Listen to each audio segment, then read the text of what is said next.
वालेकुम नाज़रीन, मैं हूं आपकी मेज़बान मोना खान, आपकी शो रियल पाकिस्तानी के साथ। जी नाज़रीन, आज के हमारे रियल पाकिस्तानी यंगेस्ट महज 11 साल की उम्र में पाकिस्तान की पहली डेटा साइंटिस्ट हैं। और कौन कहता है कि हमारे बच्चे किसी से कम हैं, क्योंकि महज 11 साल की उम्र में डेटा साइंटिस्ट ना सिर्फ बनी है बल्कि 9 साल की उम्र में उनका आईटी से जो जुनून था वो इतना बड़ा, तो उन्होंने पाकिस्तान को बताया, पूरी दुनिया को बताया कि वो आईटी में भरपूर काम भी कर सकती हैं और ये भी बता सकती हैं कि वो आने वाले दिनों में इंशाल्लाह ताला, अभी तो यंगेस्ट साइंटिस्ट है, आगे वाले दिनों में पाकिस्तान का नाम रोशन करेंगी और उनको कई सर्टिफिकेट्स मिल चुके हैं। तो आज के हमारे रियल पाकिस्तानी आमना शहजाद हमारे साथ मौजूद होंगी। आइए उनसे बात करते हैं, मुलाकात करते हैं। जी नाज़रीन, हमारी रियल पाकिस्तानी और पाकिस्तान की यंगेस्ट स्टार आमना शहजाद हमारे साथ मौजूद है। हम उन्हें वेलकम करेंगे। अस्सलाम वालेकुम आमना, कैसी हैं? वालेकुम अस्सलाम, अल्हम्दुलिल्लाह बिल्कुल ठीक। भाई आमना, मुझे तो बेहद खुशी है जब मैं ऐसे स्टार्स, ऐसे बच्चों का इंटरव्यू करती हूँ जो यकीन माने छोटी सी एज में, वो एज जहाँ बच्चे या बच्चियाँ जो होती हैं ना, उनके ड्रीम्स कुछ और होते हैं, खेलना, कुछ और एक्टिविटी करना, लेकिन आप तो आईटी की स्टार हैं भाई। तो मुझे ये बताएं कि किस तरह से ये जुनून आप में शामिल हुआ, अपने अंदर के टैलेंट को आपने एक्सप्लोर किया, किस तरह से? बेसिकली 2022 में ना हम छुट्टियां थी जून जुलाई की, तो लाइक मैं थोड़ा फिर ऐसे घूमती रहती थी। तो मेरी सिस्टर ने बोला कि हम पढ़ रहे हैं तो इसको भी किसी चीज़ में डालना चाहिए, कुछ सीखे। तो मेरी सिस्टर ने मेरे एडमिशन टेक्नो किड्स में कराया, जिसमें बेसिक मैंने सारी चीज़ें मैंने सीखी। टेक्नो किड्स में मैंने फाइनल एग्ज़ाम हुआ, उसमें मैंने पूरे कराची में मैंने पोजीशन ली और उसके बाद फिर मुझे एक अपॉर्चुनिटी मिली कि आप वेब डेवलपिंग में आना चाहती हैं या फिर ग्राफिक डिज़ाइनिंग में। तो फिर मैंने सोचा कि मैं वेब डेवलपिंग में हूँ, क्योंकि मैं ग्राफिक डिज़ाइनिंग ऑलरेडी अपने भाई से सीख रही थी। लेकिन उसमें भी एक ट्विस्ट था, ये था कि मुझे रख नहीं रहे थे क्योंकि मैं उस वक्त छोटी थी और अभी भी छोटी हैं। और उस वक्त मैं बोले थे कि आप कोडिंग छोड़ देंगे, इतनी हार्ड कोडिंग है। तो मैंने Really? सर को मैंने बोला कि मैंने HTML ऑलरेडी कवर कर लिया है, आप मुझे कुछ दें। तो उन्होंने मुझे एक प्रोजेक्ट दिया, उन्होंने सिर्फ 2 दिन का टाइम दिया था, उसको मैंने लिटरली मैंने 2 घंटे के अंदर बना कर दिया वो प्रोजेक्ट। और उसके बाद उन्होंने फिर भी मुझे ट्रायल पर रखा। फिर उसके बाद मैंने अपना HTML के एग्ज़ाम दिए, तो उसके बाद उन्होंने बोला कि नहीं, आप अब परमानेंट हो चुकी हैं। फिर मेरी वेब डेवलपिंग की जर्नी स्टार्ट हुई, जिसमें फिर मेरी एक इंटर्नशिप हुई थी कराची यूनिवर्सिटी में। वहाँ से मेरी इंटर्नशिप वो ख़त्म हुई, तो उसके बाद फिर मैं अपनी लर्निंग कर रही थी, तो मेरी एक कंपनी में। I'm not getting it। Karachi university में तो एक सर्टेन एज में नहीं जाते आप इंटर्नशिप करने, अगर मैं सही हूँ, या आप बता दें कि कोई एज क्राइटेरिया नहीं होता, या कोई भी आप एज में जाके कर सकते हैं, क्योंकि आप तो बहुत छोटी हैं जिस तरह से आप बता रही हैं। बेसिकली मैंने जब इंटर्नशिप पर मैंने अप्लाई किया था ना, तो उनसे मैंने यही पूछा था, बट उन्होंने कहा कि नहीं, प्रॉब्लम नहीं है। और बेसिकली कंपनी जो है वहीं पर ही रजिस्टर्ड थी, तो मेरा पूरा फॉर्म और एक आईडी कार्ड बन गया था। लाइक मैं वीक में एक मरतबा जाती थी। अगर मैं कहूँगी कि डेफिनेटली आप स्कूल गोइंग हैं, तो फिर यूनिवर्सिटी में जा रही हैं, वहाँ पे तो डेफिनेटली एज के बच्चे बच्चियाँ आती हैं, तो एक्सपीरियंस कैसा रहा आपका? बहुत अच्छा रहा। मैं जब जाती थी तो देखते कि इतनी से छोटे बच्चे वहाँ आ रही है, और मैंने एंगुलर सीखा था। तो मैं वहाँ पर भी मैं अपनी प्रोग्रेस बहुत अच्छी दे रही थी। लाइक जो वो टास्क देते थे, मैं उसको 1-2 घंटे के अंदर बना कर दे देती थी। अच्छा आमना, आप इतनी प्यारी प्यारी बातें मुझे बता रही हैं, लेकिन मेरा ध्यान उस फ्लैग की तरफ भी जा रहा है जो पाकिस्तान का आपने वो यहाँ पे लगाया हुआ है, बैच लगाया हुआ है, तो बड़ा अच्छा लग रहा है। तो मुझे ये बताएं कि आप कैसा लगता है जब पाकिस्तान का नाम लिया जाता है, पाकिस्तान की यंगेस्ट डेटा साइंटिस्ट आपको कहा जाता है, तो किस तरह से फील होता है? क्योंकि डेफिनेटली अभी से आप वो एक्सपीरियंस कर रही हैं कि छोटी सी उम्र में आप अपने मुल्क से पहचान ले जाते हैं, नाम तो हमारा बाद में आता है। वो एक्सपीरियंस किस तरह से देखती हैं और फील करती हैं जब पाकिस्तान का आपकी वजह से एक अच्छा इमेज और नाम जाता है? बेसिकली मुझे जब इसके बारे में जब लगा, मुझे मिला कि मैं पाकिस्तान की यंगेस्ट पर हूँ और पाकिस्तान की पहली यंगेस्ट डेटा साइंटिस्ट, मुझे बहुत अच्छा फील होता है और मैं बहुत खुश होती हूँ कि मैं चाहती हूँ कि मैं अपने मुल्क का नाम रोशन करूँ। और मैं बस मेरा यही ड्रीम है कि मैं अपने मुल्क का नाम रोशन करूँ। मुझे बहुत अच्छा फील होता है। आई मस्ट से कि लिमिटेड रिसोर्सेज, क्योंकि इंसान, आप जिस ज़िंदगी में आपको मैं देख रही हूँ, वहाँ पे हम लोग अपने दीगर चीज़ों में ही फंस जाते हैं, अपने मसाइल में, पानी में, बिजली में। आप यकीनन इस चीज़ का मुझे नहीं पता आपको कितना एक्सपीरियंस है, लेकिन वहाँ पे उस मैं आपके पेरेंट्स को इस शो के तवज्जो से सलाम भी पेश करना चाहूँगी। वहाँ पर आपके पेरेंट्स इस सारी मुश्किलात में रहते हुए भी आपको इनकरेज भी करें, ना सिर्फ आपको, आपकी बहन को भी। मैं आपकी बहन से भी मिली हूँ, आपके भाई को भी मैंने देखा है। तो क्या कहेंगी अपने इन पेरेंट्स के बारे में जो कि उनको आईटी की उस तरह से किसी चीज़ को नहीं जानते हैं, लेकिन वो उस चीज़ को जानते हैं कि उनके बच्चों के अंदर ये टैलेंट है और उनको इनकरेज करना है, क्या कहेंगी? बेसिकली मैं अपनी अम्मी का ज़्यादा शुक्रिया अदा करूँगी, क्योंकि अब्बू तो जॉब पर होते, तो अम्मी ने ही इस फील्ड के अंदर मुझे लाए हैं। और वो मतलब मैं कभी भी मैं गिव अप करती थी तो मैं अम्मी बोलती थी नहीं आमना आपको करना है, और अम्मी ने मुझे हर एक चीज़ के बारे में बताया, इन्फॉर्मेशन अम्मी ने हमें दी। और अम्मी आज हम अगर मेरे पेरेंट्स नहीं सपोर्ट करते तो आज मैं यहाँ नहीं होती, और अब मेरे पेरेंट्स की सपोर्ट की वजह से मैं आज यहाँ हूँ। अच्छा, हम ना इस शो में मैं बहुत सारी चीज़ें उन बच्चों के लिए भी, जो आजकल के बच्चे ये कहते हैं, पेरेंट्स को कहते हैं नहीं आपको तो पता ही नहीं है भाई, आपको क्या पता दुनिया कितनी बदल गई है, सोशल मीडिया क्या है, आईटी क्या है। अभी आपने ऐसे ऐसे वर्ड्स बोले हैं, क्योंकि मैं आईटी की फील्ड की नहीं हूँ तो मुझे खुद भी नहीं पता, अगर आप मुझसे पूछेंगी। तो वहाँ पे आपके पेरेंट्स समझ लेते हैं आप लोगों को, आपको समझ लेते हैं, आपकी उस ज़रूरत को समझ लेते हैं और आपको सपोर्ट करते हैं। और आपके साथ जाता भी मैं देख रही थी, आपके फादर खड़े हुए थे कि मेरी बच्ची का इंटरव्यू है, वो बात करेंगे, मतलब he is always there for you.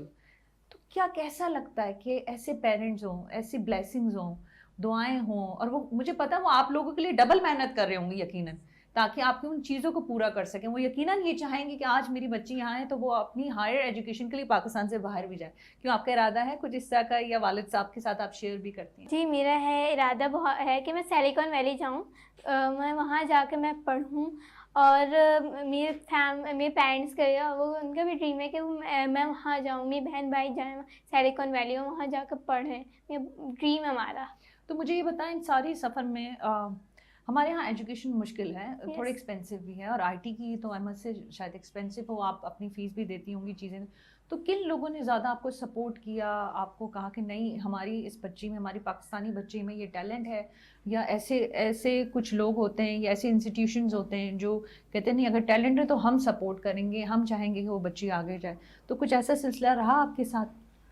Basically मुझे सपोर्ट तो किसी ने नहीं किया, लेकिन हाँ, मैं जहाँ से मैंने डेटा साइंटिस्ट में बनी हूँ तो वो एटम के उन्होंने मुझे सपोर्ट किया। उन्होंने मतलब मैं अगर कोई भी चीज़ मुझे नहीं समझ में आती थी, लाइक मुझे मुश्किल लगती थी, उन्होंने मुझे सपोर्ट किया एंड उन्होंने मुझे स्कॉलरशिप भी दी।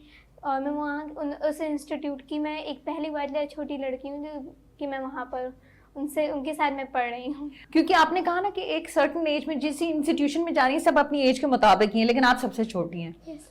तो मुश्किल रही कोई, उन्होंने लोगों ने इनकरेज किया, लोग आपसे पूछते थे अच्छा आमना आपने ऐसे क्या किया जो अब यहाँ पहुँच गई हैं, कुछ ऐसे कुछ पूछते थे आपसे कि किस वजह से आप यहाँ पे हैं?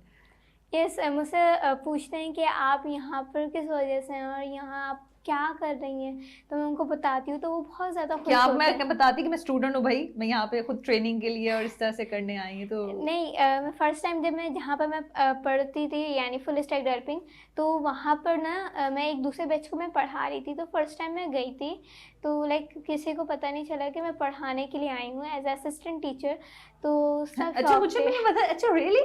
Yes. Okay, very nice. Assistant teacher आपने वर्ड यस। यूज किया, फिर? सब शौक थे, मैं लगा कि मैं अपनी मदर के साथ आई हूँ। जब टीचर ने मुझे इंट्रोड्यूस किया वेरी तो नाइस। सबको बहुत ज़्यादा खुश हुए और फिर मैं उनको अलग से क्लासेस देती थी। और मैंने जहाँ से सीखा फुल स्टैक डेवलपिंग यानी मेरी जो टीचर है मिस इकरा, तो जब ओरिएंटेशन हमारी क्लास थी तो किसी को भी यही नहीं मालूम था कि मैं यहाँ पर पढ़ूँगी, लेकिन सब ये जानते थे कि मैं अपनी मदर के साथ आई हूँ। लेकिन फिर पता चला कि मैं तो यहाँ पर पढ़ने आई हूँ एज ए यंगेस्ट डेवलपर। तो और ये बता, आप टीचर कैसी हैं आप? टीचर अच्छी हूँ, लाइक इतनी स्ट्रिक्ट नहीं हूँ। मैं मतलब कुछ भी चीज़ होती है मैं उनके साथ नई चीज़ें एक्सप्लोर करती हूँ, उनको बताती हूँ लाइक बहुत अच्छे तरीके से। तो मैं आई मस्ट से कि आप तो फिर यंगेस्ट टीचर भी होंगी पाकिस्तान के, अगर इतनी छोटी उम्र में आप पढ़ा रही हैं। तो मुझे अब ये जानना है, क्योंकि इतने मैंने यहाँ पे सर्टिफिकेट्स भी देख रही हूँ, Yes. तो और यहाँ पे शील्ड्स भी देख रही हूँ, तो कितनी उम्र से ये शील्ड्स और सर्टिफिकेट्स मिलना आपको शुरू हो गए थे? कौन सा ऐसा सर्टिफिकेट है जो आपके दिल के बहुत करीब है और आप कहती कि नहीं इसमें बहुत मेहनत करनी पड़ी? बेसिकली सबसे पहला जो मेरी शील्ड है ना वो एक टेक्नोकिड से ये वाला? नहीं, ये शील्ड ये तो मैंने सारे अवार्ड्स लिए हैं ठीक है। इवेंट्स में जाके। जो सर्टिफिकेट है वो टेक्नोकिड्स का है, फिर उसके बाद मैं वेब डेवलपिंग का, और अब जो डेटा साइंटिस्ट का लाइक वो सबसे ज़्यादा करीब है। Very nice. तो मुझे आप ये बताएं, और ये जो बाकी की जो शील्ड्स हैं ये स्कूल्स की हैं मेरी शील्ड्स। तो मैंने आपने जिस तरह से आमना मुझे किया। बताया था, कोविड में आपने अपने आप को एक्सप्लोर किया था और अपनी Yes. टैलेंट को देखा था, तो मेरे ख्याल से कोविड का टाइम फिर आपके लिए बड़ा अच्छा रहा कि आपने घर में बैठे अपनी चीज़ों को समझा और उसको टाइम दिया। तो क्या कहेंगी उस वक्त को, क्योंकि डेफिनेटली सबके लिए बड़ा मुश्किल टाइम था। टाइम तो सबके लिए बहुत ज़्यादा मुश्किल था, लेकिन उसमें नई-नई चीज़ें आई, नई टेक्नोलॉजीज़ आई। वो टेक्नोलॉजीज़ आई हैं जो कि अब फ्यूचर में उनकी डिमांड है, जैसे data scientist, AI product manager, इन सब की डिमांड बहुत ज़्यादा है एज़ अ फ्यूचर में। अगले 5 साल में इनकी बहुत ज़्यादा डिमांड होगी। तो जब मैं कोविड में ये सारी चीज़ें सीखी और अब जो मैं सीख रही हूँ, लाइक मुझे है कि मैंने कोविड में जो सीखा बहुत अच्छा सीखा। कौन से ऐसे प्रोजेक्ट्स हैं जो आप कर भी चुकी हैं और कुछ पाइपलाइंस में यकीनन होंगे कि, और डेफिनेटली लोग आपको अप्रोच करते होंगे कि भाई आमना ये हमारा प्रोजेक्ट है, अगर आप प्लीज़ कर लें, तो इस तरह से रहा है आपका? जी, मेरा सबसे मेरा प्रोजेक्ट है जो कि बेसिकली ई-कॉमर्स के ऊपर था। वो उसके मैंने $200 प्लस मैंने उसकी चार्ज किए थे। उसमें मैंने पूरा अच्छा, बड़ी स्वीट है वैसे, आपने बता भी दी कितना चार्ज किया। Very nice. वैसे ये स्टार्टिंग है, आपने ज़्यादा चार्ज करना है, ये तो कुछ भी नहीं है जी, $200। जी। ये तो आपने वैसे ही स्टार्ट बिगनिंग के तौर पे जी। था। फिर मैं और मेरी सिस्टर ने हमने फ्रीलांसिंग से किया था। फिर उसके बाद हमने एक और हमने वेबसाइट पर हमने काम किया। आते हैं कि क्लाइंट्स बात करते हैं कि हमने ये वेबसाइट बनाई, लेकिन अभी मैंने थोड़ा-सा स्टॉप किया था, लेकिन अब मैं स्टार्ट करूँगी अपनी दोबारा से फ्रीलांसिंग। और अभी बेसिकली मैंने डेटा साइंटिस्ट पर मैंने अपना खुद का एक स्टोरी बोर्ड बनाया है, जिसमें अगर हम कोई एक एज़ अ फ़िल्म इंडस्ट्री या ग्राफ़िक के लिए हम यूज़ करते हैं, हम उसमें सिंपल एक प्रॉम्प्ट डालेंगे और उससे हमारी पूरी एक वीडियो कार्टून स्टाइल में जनरेट हो जाएगी। वो एक एज़ अ डिजिटल में हमारे पास वो पूरी वर्क करेगा। और मैंने एआई वीडियो बनाया, मतलब एआई वीडियो सिस्टम बनाया है। एंड मैंने जो प्रोडक्ट सिस्टम होते हैं, लाइक फेस को एनालाइज करके वो बता देगा कि आपकी फेस कितना हेल्दी है, आपको क्या चीज़ इम्प्लीमेंट करनी चाहिए। तो वो पूरा मैंने एआई और डेटा साइंटिस्ट पे बनाया है। Very nice. और मैं आपको बता रही हूँ कि आपकी स्टार्टिंग जो फीस होनी चाहिए ना, $1000 होनी चाहिए, यूरोस में भी आप चार्ज कर सकती हैं। क्योंकि मुझे अंदाज़ा है आईटी की जो फील्ड है, डेफिनेटली एजुकेशन इतनी एक्सपेंसिव है, चीज़ें, तो फिर इंसान पर उस लिहाज से उसका कहता है कि हमने इतना इन्वेस्ट किया तो वापस भी रिटर्न भी ऐसे ही आना चाहिए। अब मुझे ये बताएं, फर्दर प्लान्स क्या हैं, क्या करना चाहती हैं फ्यूचर में? और अभी क्योंकि आपकी डेफिनेटली जिस तरह से इसकी क्वालिफिकेशन होगी प्रॉपर, तो उसको करने के लिए आप क्या देखती हैं कि हायर स्टडीज़ के लिए जिस तरह से आपने कहा जाएंगी, तो किस तरह से होगा? कुछ प्लान है? फंड्स बड़ी इंपॉर्टेंट होते हैं, फाइनेंशियल सपोर्ट चाहिए होती है, तो आपको लग रहा है कि आने वाले दिनों में ऐसा कोई इंशाल्लाह ताला रास्ता निकलेगा, या आप खुद अपनी मदद आपके तहत, जिस तरह से अभी से आपने फीस चार्ज करना शुरू कर दी है तो कोई है सिलसिला इसका? जी, मेरी कोशिश है कि मैं करूँ, लेकिन वैसे कहीं से सपोर्ट नहीं है। क्योंकि मेरा ड्रीम है कि मैं सिलिकॉन वैली जाकर मैं पढ़ूँ, अपने मुल्क का नाम रोशन करूँ। और मैं इंशाल्लाह जल्द मैं सिलिकॉन वैली जाऊँगी। और बेसिकली मैं सिलिकॉन वैली जाके मैं डेटा साइंटिस्ट पर मैं काम करूँगी। अच्छा, अब मुझे ये बताएं, हमने ये बात की आईटी की, व्हाट अबाउट योर स्कूल की, आप अपनी स्टडीज़ को किस तरह से मैनेज करती हैं? क्या रूटीन होती है कि इसके साथ साथ सिर्फ आईटी में ही आपका इंटरेस्ट है, या दीगर स्पोर्ट्स में भी आपका ताल्लुक है? कोई you love sports, physical activities में भी जाती हैं? और मुझे ये भी एक चीज़ जानना है कि आपकी आईटी में अगर आप समझती हैं कि इंसान जो काम करता है इससे बहुत आगे जाता है, तो आपकी फ़िज़िकल और मेंटल हेल्थ बहुत इंपॉर्टेंट होती है, यस। तो उसके लिए क्या करते हैं? बिकॉज़ हर टाइम आप कंप्यूटर पे, लैपटॉप पे, मोबाइल पे बैठे रहें तो मुश्किल होता है ना, तो उसके लिए फिर क्या होता है? बेसिकली स्कूल का तो जब मैं डेटा साइंटिस्ट में मैंने स्टार्ट किया था, तो मेरे पर थोड़ा सा बर्डन हो गया था, क्योंकि स्कूल वाले को मान नहीं रहे थे, सपोर्ट नहीं कर रहे थे। तो फिर मैंने स्कूल को स्टॉप किया और फिर मैं होम स्कूलिंग पर आ गई थी, और होम स्कूलिंग अभी भी कर रही हूँ। और इंशाल्लाह मैं जल्द स्कूल को करूँगी। ओ लेवल्स करना है मुझे। और बेसिकली मेरे जो है फेवरेट, लाइक फुटबॉल और क्रिकेट में है कि मैं खेलूँ, और हॉर्स राइडिंग। अच्छा, वेरी नाइस। करती हैं आप? नहीं, लेकिन शौक है कि मैं करूँ, लेकिन अब नहीं करती। तो फैमिली की और बच्चियां या बच्चों को भी इंटरेस्ट हुआ कि नहीं भाई, आईटी में बहुत काम हो सकता है, आईटी में बहुत अर्निंग हो सकती है, या जिस तरह से आमना काम कर रही है, तो उस तरह से, क्योंकि आप रोल मॉडल हैं सबके लिए, तो उस तरह से लोगों का इंटरेस्ट होता है? लोग क्या, बच्चे आपको अप्रोच करते हैं कि आमना हमें भी प्लीज़ बता दें, सिखा दें, कुछ इस तरह से होता है? जी कहते हैं कि आमना हमें गाइड करते हैं कि इस तरह से हम कैसे कर सकते हैं, लाइक इस फील्ड में हम कैसे आ सकते हैं, हम प्रोग्रामिंग कैसे सीख सकते हैं, डिज़ाइनिंग कैसे सीख सकते हैं।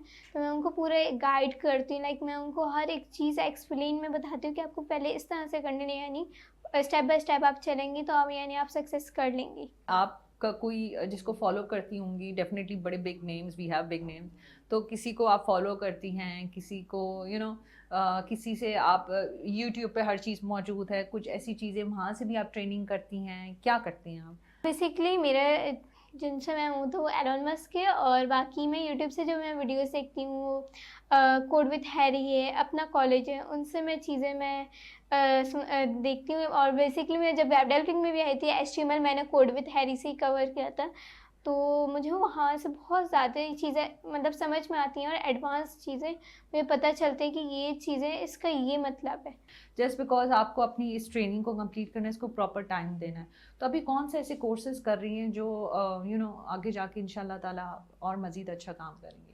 अभी मेरा जो इरादा है वो जनरेटिव एआई है, जनरेटिव एआई को मैं करूँ, और मशीन लर्निंग, डीप लर्निंग पे मैं सर्टिफिकेट्स लूँ, लाइक कोसेरा या यूडेमी या गूगल से मैं लूँगी मशीन लर्निंग के, NLP LLM और डीप लर्निंग के मैं सर्टिफिकेट्स लूँ, और जनरेटिव एआई के ऊपर मेरा है।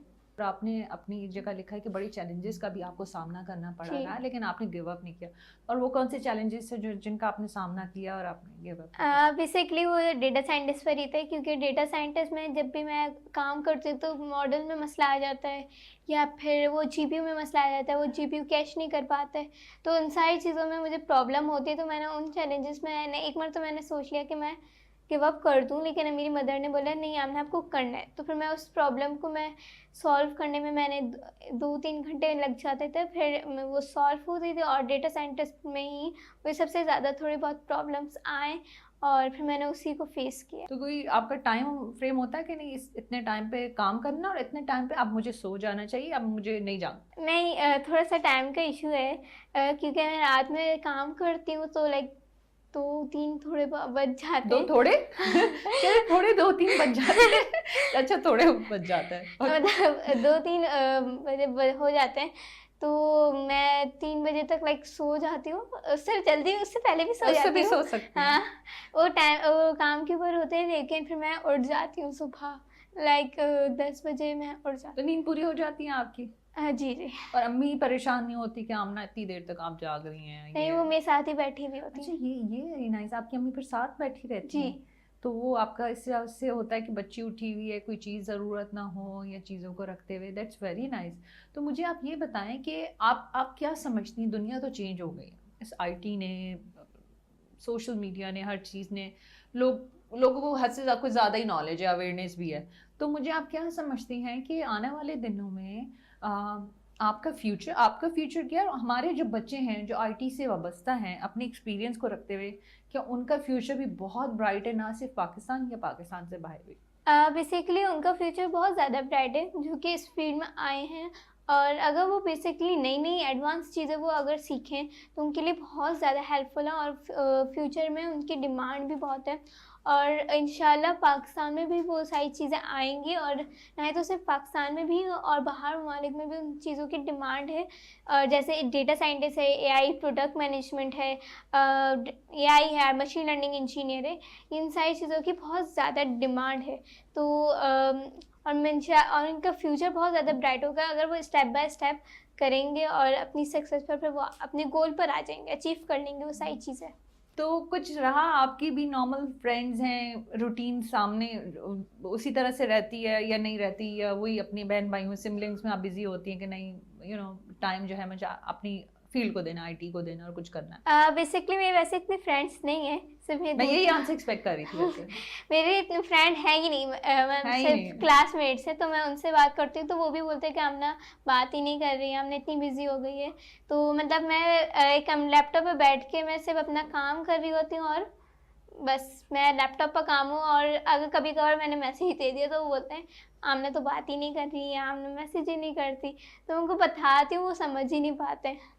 जी आमना, आप we wish you good luck. आप माशाल्लाह से इतना अच्छा काम कर रही हैं और इंशाल्लाह ताला अभी आप कहती हैं ना मैं छोटी थी मैंने किया, अभी भी आप बहुत छोटी हैं, क्योंकि मैं सिर्फ you are just 11 years old. तो अभी तो आपने फिर जब बड़ा मजीद होना है फिर पाकिस्तान के लिए, ना सिर्फ यहाँ बल्कि इंटरनेशनल फोरम पे भी आप हमें सबको यकीन है कि आप पाकिस्तान का नाम रोशन करेंगी। लेकिन जो आप रोशन करेंगी और इस रोशनी में जो भरपूर किरदार अदा कर रही हैं वो आपकी वालदा हैं। हम चाहेंगे कि आपकी वालदा से भी बात करें और उनसे भी जान सकें कि आप कितना तंग करती हैं। तो इजाज़त देंगी आप बात करने की? चलें जी, बहुत शुक्रिया जी। नाज़रीन, हमारे साथ हमारी रियल पाकिस्तानी आमना की वालदा साइमा सिद्दीकी साहिबा मौजूद है। अब हम उनसे बात करेंगे और जानेंगे कि किस तरह से वो अपनी बेटी आमना को सपोर्ट करेंगे। अस्सलाम वालेकुम, कैसे हैं आप? वालेकुम अस्सलाम, अल्हम्दुलिल्लाह बिल्कुल खैरियत से। और अभी हमने आमना से बात की है, उनकी गुफ्तगू में कई दफ़ा उन्होंने जिक्र किया कि वो रातों को अम्मा जागती हैं, मैं गिव अप करने लगती हूँ तो मेरी वालदा मेरे साथ मौजूद होती हैं। मुझे एक जहन में एक तजस्सुस भी होता है इंसान में कि भाई आप का उस तरह से फील्ड में एक्सपीरियंस नहीं है, आईटी को आप उस तरह से जानते नहीं हैं, आप आजकल के बच्चे बहुत आगे हैं। तो क्या किस तरह से फील कर लेती हैं अपनी बच्ची के अंदर कि एक तो बात ये थी कि टैलेंट है इसके अंदर, दूसरी चीज़ है कि आप उसको उसके लेवल के मुताबिक ही डील कर रही हैं। आप ये नहीं कह रही कि मुझे नहीं आता, आप कह रही कि मुझे आता है और मैं तुम्हारे साथ हूँ। तो ये बड़ी बात है। और आजकल मैं देखती हूँ ना जो बच्चे शिकायत करते हैं कि नहीं, आप तो बोलते हैं ना कि अक्सर पेरेंट्स को कि आपको क्या पता, ज़माना बदल गया जी, अब तो ये है, आपको तो मोबाइल भी यूज़ नहीं करने आता। तो मुझे ये चीज़ जाननी है कि ये आपके अंदर की क्या सलाहियत है, क्या वजह है, ताकि दीगर पेरेंट्स भी इस चीज़ से, इस सवाल से उनको भी कॉन्फिडेंस आए कि जिन्होंने करना होता है ना अपने बच्चों के लिए वो कर जाते हैं। बेसिकली एक मदर के अंदर जब वो एक माँ बनती है तो उसके अंदर ख्वाहिश होती है कि अपने बच्चों के लिए कुछ अच्छा करें। तो मेरी भी ख्वाहिश थी, और ये ख्वाहिश मेरी आज की नहीं थी, ये ख्वाहिश मेरी शादी से पहले की भी थी, क्योंकि हमारी फैमिली के अंदर बड़ा मज़हबी हमारा घराना था। तो हमारे वालिद ने हमें यूनिवर्सिटीज़ वगैरह में नहीं भेजा और हम चाहते थे पढ़ना, लेकिन जब नहीं हुआ तो हमारी ख्वाहिश हुई कि शादी के बाद हमारे हस्बैंड ने हमें सपोर्ट किया। तो मैंने ये इरादा कर लिया था कि कुछ भी हो अपने बच्चों को, जो मैं करना चाहती थी मैं अपने बच्चों को करवाऊँगी। तो इस वजह से मैंने अपने बच्चों की स्कूलिंग जो है वो मैंने खुद, बच्चे स्कूल जाते थे, उनकी ट्यूशन जो कुछ भी होता था वो मैं खुद पढ़ाती थी। तो हमेशा मैं अपने बच्चों को ये समझती हूँ, और हर पेरेंट्स को ये चाहिए कि अपने बच्चों को समझे कि वो करना क्या चाहता है। तो माँ का आपने रोल हमेशा देखा होगा कि माँ जितने बच्चों से अटैच और बच्चों की चीज़ों को माँ समझती है, इससे ज़्यादा कोई और दूसरा समझ नहीं सकता। तो मैं अपने बच्चों को जितना समझती थी तो मुझे पता था मेरे बच्चे ज़हीन हैं। तो मैंने हमेशा बच्चों को स्कूल की पढ़ाई में भी बहुत अच्छा रखा, और उनको हमेशा ये कहा कि जो तुम पढ़ना चाहते हो ना वो पढ़ो, और उसके अंदर बहुत अच्छा करने की कोशिश करो। ये हमेशा मेरा जुमला रहा कि जो करो वो बेहतर से बेहतर करो। तो ये चीज़ बच्चों ने भी हमेशा मेरे साथ रहे, तो वो बच्चे सीखते चले गए। फिर बीच में बच्चे बहुत अच्छा पढ़ रहे थे। बेटी माशाल्लाह मेरी 8th क्लास में थी और कोविड आ गया था, बड़ी बेटी, तो उसका अमेरिका का स्कॉलरशिप हो गया। अच्छा, वेरी नाइस। यस। अब हुआ ये कि कोविड आया और पूरी दुनिया बंद हो गई, उसका उसे बड़ा सदमा हुआ। फिर उसने 9th क्लास में उसी दरमियान वो पास हुई और 9th में आ गई। अब 9 में स्कूल सारे बंद थे।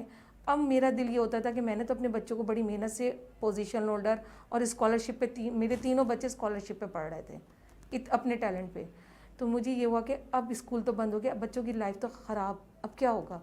तो उस ज़माने में फ़ारिग टाइम तो था ही, तो मैंने इंटरनेट के ऊपर सर्च करना शुरू कर दिया कि पढ़ाऊँ क्या बच्चों को, ऐसा क्या पढ़ाऊँ कि बच्चे, तो मुझे कुछ अब बाहर मुल्क के बच्चे दिखे जो स्टेज पर आ रहे हैं, लेक्चर दे रहे हैं, ये कर रहे हैं, वो कर रहे हैं। मैंने ये क्या पढ़ रहे हैं, तो मैंने उनके बारे में मालूमात शुरू की। तो फिर मुझे आईटी के बारे में पता चला कि ये वो बच्चे जो आईटी की फील्ड में आकर बाहर ममालिक में गूगल में जाकर वो लेक्चर दे रहे हैं, और इसके अलावा सिलिकॉन वैली में पहुंच गए हैं और बहुत अच्छी यानी पढ़ भी रहे हैं और साथ साथ वो बहुत अच्छा कमा भी रहे हैं। तो मैंने कहा ये बच्चे मेरे भी बन सकते, ज़रूरी नहीं मेडिकल के फील्ड में जाए या इंजीनियरिंग की फील्ड में जाए। फिर मुझे पता चला बहुत सारी फील्ड है आईटी के अंदर। तो फिर मैंने अपनी दोनों बच्चों को आईटी की, अब आप यकीन कीजिए मैंने जो परेशानियां झेली हैं इसमें। अच्छा, मैं एक बड़ा इसमें सवाल करना चाहूँगी, क्योंकि हर पाकिस्तान में मसाइल हैं, महंगाई का, हर चीज़ का। क्योंकि मैं यहाँ पर आई हूँ तो मुझे अंदाज़ा हो रहा है कि इंसान अपना सर्वाइवल ही मुश्किल से करता है रोज़मर्रा की ज़रूरियात ज़िंदगी को पूरा करने के लिए। वहाँ पे आप वो शौक़ रख रही हैं जहाँ पे आपको फाइनेंशियल सपोर्ट चाहिए, तो कैसे मैनेज? मैं बता रही हूँ ना कि जब मैंने इरादा कर लिया ना, आपके ख्वाब बहुत बड़े होना और आप इरादा कर ले तो अल्लाह तमाम चीज़ों के लिए अल्लाह ताला आपके असबाब पैदा करना शुरू कर देता है। तो जब मैं अपने दोनों बच्चों को लेकर स्कूल से और मैंने दूसरी जगहों पे एडमिशन के लिए गई, आप यकीन करिए हर जगह से मुझे निकाला गया ये कहकर कि आपके बच्चे छोटे, मैट्रिक के बाद होता है ये सब कुछ, ये सब मैट्रिक के बाद होता है। मैंने कहा नहीं, मेरे बच्चे ज़हीन है, वो पढ़ लेंगे, क्योंकि स्कूल में पढ़ाई हो ही नहीं रही थी, स्कूल तो बंद थे। बड़ी मुश्किल से कहीं जाकर मैंने अपने बच्चों के इंस्टीट्यूट के अंदर इन दोनों का एडमिशन करवाया। उसके बाद जब ये दोनों पढ़ने लगे तो स्कूल भी ओपन हो गए। अब स्कूल भी पढ़ रहे बच्चे, सॉफ्टवेयर भी पढ़ रहे हैं बच्चे, तो स्कूल वालों ने मुझसे कोई कंप्रोमाइज़ नहीं किया, उन्होंने बहुत प्रेशर दिया। स्कूल वालों को पता ही नहीं कि आईटी की कोई फील्ड है, बस एक कंप्यूटर की बेसिक पढ़ाई कराने के लिए वो बच्चों के स्कूल में आ जाते हैं। बच्चों को स्कूल में कंप्यूटर चलाना भी नहीं आता, जो टीचर पढ़ा रही उसको भी नहीं पता कि कंप्यूटर की क्या पढ़ाई है। कंप्यूटर की है, लेकिन मोबाइल चलाना आता है वैसे बच्चों नहीं, को। मोबाइल तो आता है ना, देखिए ये मोबाइल मैं तो वैसी सबका बात ही कर है। रही हूँ, हाँ, ये बात कर रही हूँ। लेकिन किसी को, अच्छा मैंने अपने घर में कोई मोबाइल बच्चों को हाथ भी नहीं लगाने देती थी, लेकिन जब मुझे आईटी की फील्ड का पता चला तो मैंने सबसे पहले बैंक से लोन लिया। बैंक से लोन लिया? यस, मैंने बैंक से लोन कितना लिया। लोन लिया था आपने? मैंने 3.5 लाख रुपए बैंक से लोन लिया फौरी तौर पर, जब मुझे एडमिशन ये करवाना बहुत था। बड़ी रकम होती है, Yes. और मुझे अंदाजा है जी, जी, जी, जहाँ जी, जी। आप लोगों के लिए चीज़ मेरे हस्बैंड एग्री नहीं हो रहे थे। मैंने कहा अगर इस वक्त मैंने ये इरादा नहीं किया, कल मेरे बच्चे, उनकी उम्र निकल जाएगी और वो सब चीज़ें वो हासिल नहीं कर पाएंगे। तो आपने लोन तो- उतारा है? बस अब एंड पर है। अच्छा, अब नहीं, मैंने उसमें भी कोई कमी नहीं की। आप यकीन कीजिए, फिर मैंने अपने बच्चों को मोबाइल फ़ोन ख़रीद कर दिया, मैंने लैपटॉप दिलाया, मैंने कंप्यूटर दिलाया, फिर मैंने इंस्टीट्यूट में, फिर मेरा एक कदम यहाँ होता था। मैं आमना की क्लास में जब मैंने इसका एडमिशन करवाया, वहाँ 5-5 घंटे क्लास के अंदर मैं बैठी भी होती थी, वो क्लास पढ़ रही होती थी, मैं खामोशी से पूरी क्लास, फिर पूरी रात वो जब बच्ची पढ़ती, अभी भी पढ़ती है तो मैं उसके बराबर में होती। बहुत शुक्रिया आपके वक्त के लिए। जी नाज़रीन, हमारी रियल पाकिस्तानी जो है आमना शहजाद की वालदा साइमा मौजूद थी और वो आपसे मुखातिब भी थी। मैं समझती हूँ कि ऐसे इंस्टीट्यूशंस, ऐसे गवर्नमेंट के ऐसे डिपार्टमेंट्स इस बच्ची को, ये बच्ची हम सब की है, पाकिस्तान की है, तो ज़रूर सपोर्ट करें और जो मदर की जो आवाज़ है वो आपके कानों तक, आपके दिल तक पहुँचे। अपना बहुत ख्याल रखें। मुझे मोना खान को इजाज़त दीजिएगा। पाकिस्तान जिंदाबाद।